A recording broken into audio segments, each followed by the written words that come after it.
Éco-gestion. En moins de 3 minutes, au minimum une notion. Pour rester compétitives, les entreprises sont amenées à modifier leur organisation, afin généralement de réduire leurs coûts de production ou d'améliorer la qualité des produits. Alors ces mutations peuvent prendre plusieurs formes. Certaines entreprises procèdent à des restructurations en repensant complètement leur outil de production afin de le rendre plus performant et plus compétitif. C'est par exemple abandonner un produit ou une branche d'activité. L'avantage, c'est que cela peut permettre de sauver l'entreprise. L'inconvénient, c'est que c'est souvent accompagné de suppression de postes et du gel des salaires.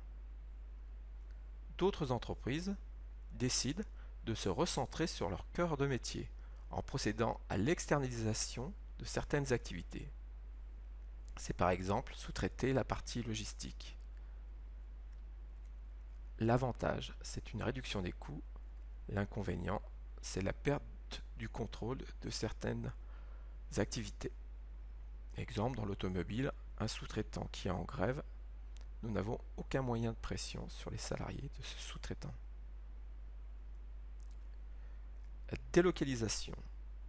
Des entreprises optent pour la délocalisation de leur production à l'étranger dans des pays où le coût de production est moindre. L'avantage, c'est une réduction des coûts. L'inconvénient, c'est une perte d'emploi en France et des risques de contrefaçon. Enfin, une petite exception, la relocalisation, c'est rapatrier tout ou partie de ses activités dans son pays d'origine. C'est développer le Made in France. Cela peut permettre d'améliorer la qualité et les délais.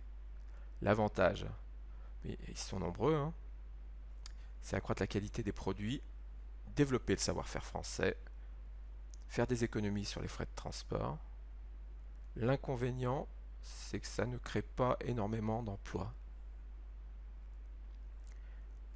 Les stratégies de mutation mises en œuvre par les entreprises permettent de s'adapter au marché, de bénéficier d'avantages concurrentiels et aussi dans certains cas de survivre dans un environnement très concurrentiel. Au niveau social, ces mutations, lorsqu'elles sont prévues dans le cadre de réduction de coûts, conduisent souvent à des licenciements de salariés. Merci de votre écoute.